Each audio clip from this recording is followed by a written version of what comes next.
Hello and welcome to another video. I picked up this poor thing almost by mistake. I'll explain why later on. But I do have a project I can use it for.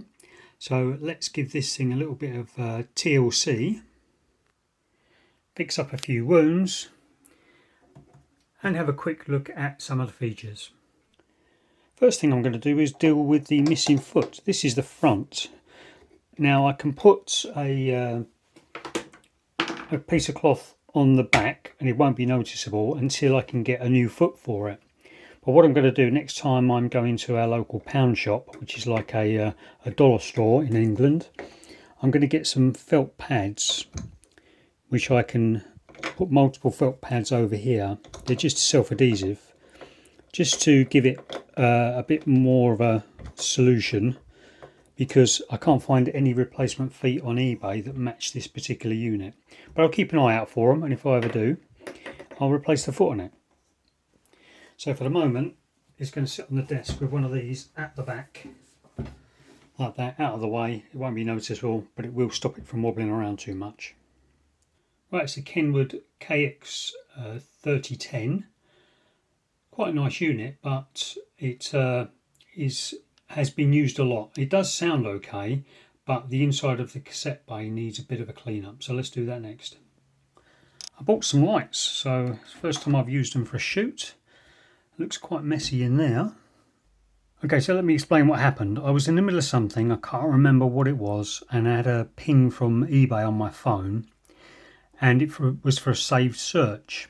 And I usually put a note on my saved searches, and this note said, buy if less than £70, and it was up for a starting bid of £20.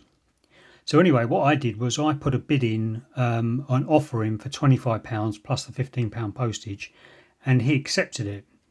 And by the time that had happened, I then got off the phone and I looked it up, and I had a good look at what I just bought. And the reason I'd put it in as a buy if it's less than £70 was because it's got auto bias on it. The plan was to buy one of these so I could get good recordings on my cassettes until I got my Sony Scarlett S2, which I've got behind me. So I'd just forgotten that once I'd bought the Sony, I'd forgotten to remove the save search for the Kenwood. So I did look up the service manual for this, and it says use isopropyl alcohol for the cleaning.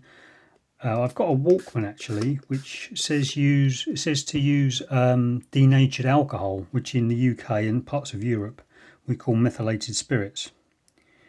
So that's for the pinch roller. So at the moment I'm just giving the head a bit of a clean.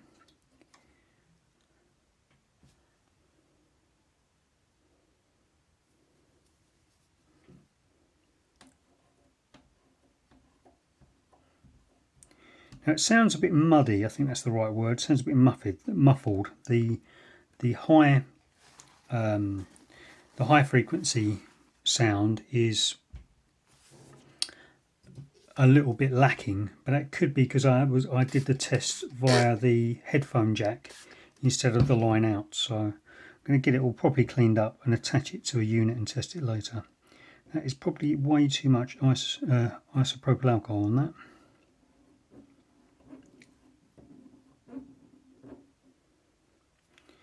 So we'll do the erase head while we're there. It's an electromagnet, so it's a better erase head than the permanent magnets you get on a lot of cheaper units. And now we're going to do the pinch roller, if I can get in there and still get it on camera.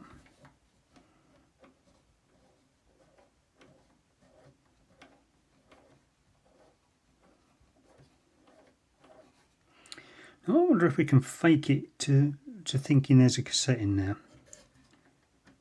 That pinch roller is quite hard, but I'm not going to replace it. Okay, I've found a better way of cleaning it. I'm going to try and show you that now. I've got a fresh cotton bud.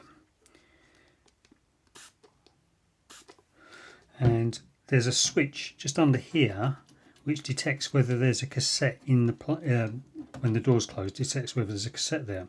So if I hold that in and press play, it actually moves the capstan onto the the pinch roller onto the capstan, and I can clean it like this. Unfortunately, that pinch roller is quite hard. It's very hard, and there's some sort of I don't know what is used to clean it before, if it's ever been cleaned, but there's something on it. But we'll just do our best. It's not going to be, you know, it's not professional restoration or anything, but as long as it doesn't chew my tapes up and it plays them all right, or records them all right, I'm okay. So I'm just holding that cotton bud against the capstan now, and moving it across the surface to try and clean off as much of the gunk as possible. And I know you can get rubber restorer, but I can't be bothered to do that. If it plays and sounds alright and there's not any noticeable wow and flutter, then that's good enough for me at the moment.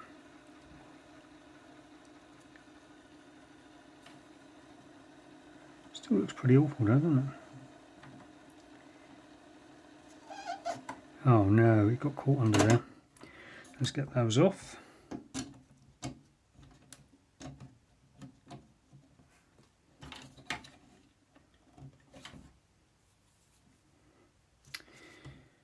Right, so pretty manky. But it's quite hard, it's rock hard, that pinch roller, but that's going to do. Let's zoom in and have a look at this head. Is it dusty? Zoom in a bit more, I think.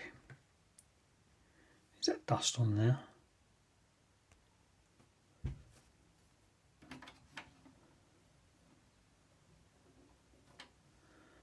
It's not coming off, whatever it is. And it's had a good douse in IPA.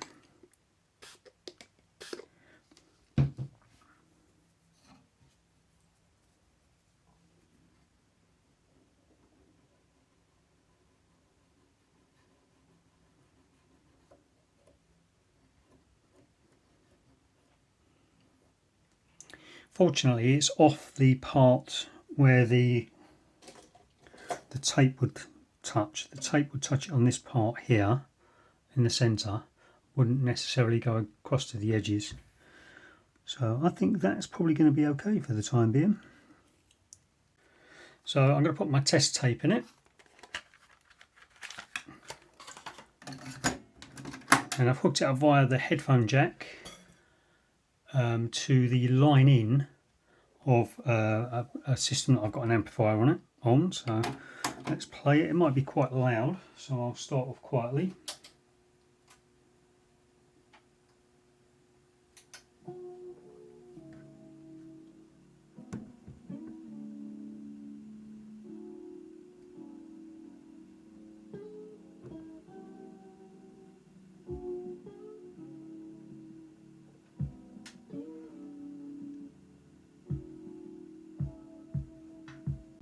So it's playing quite nicely, so I'm going to give you a quick demo of some of the features that I've figured out so far.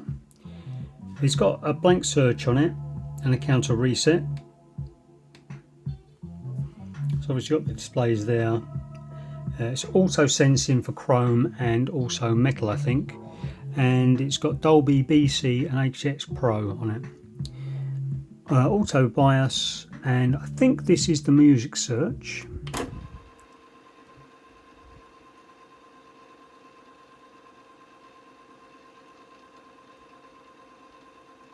No, maybe it's just fast forwards.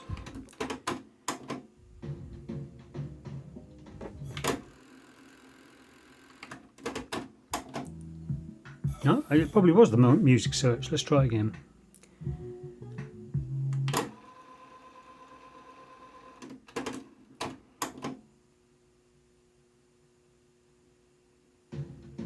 Yep, so that's music search.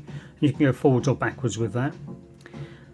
And this is, you know, a fairly decent feature. It's an index scan. So what it does, you press it, it winds it forward until it gets to the start of the next track.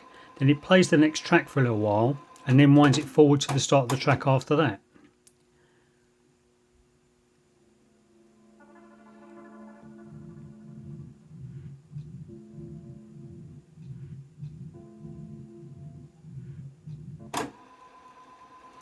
So that way you can find the track that you just stop it or just press play when you found the track that you wanted to listen to.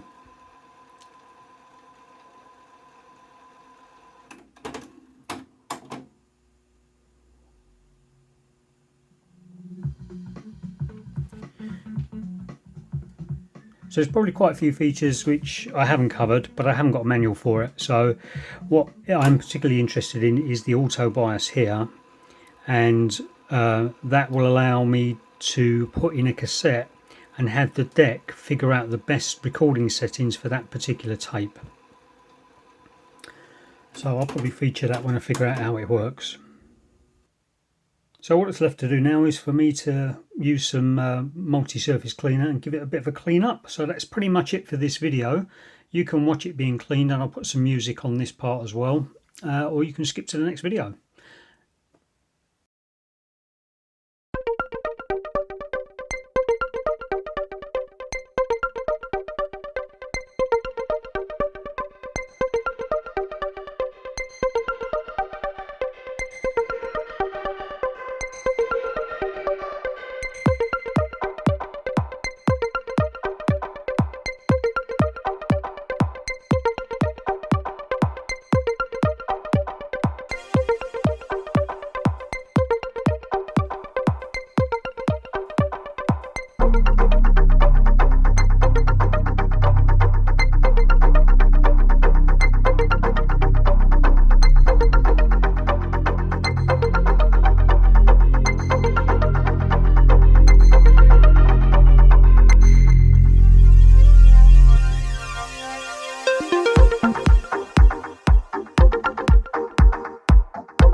And today's word for the comments to get a heart is speaker.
Okay, that'll do for this video.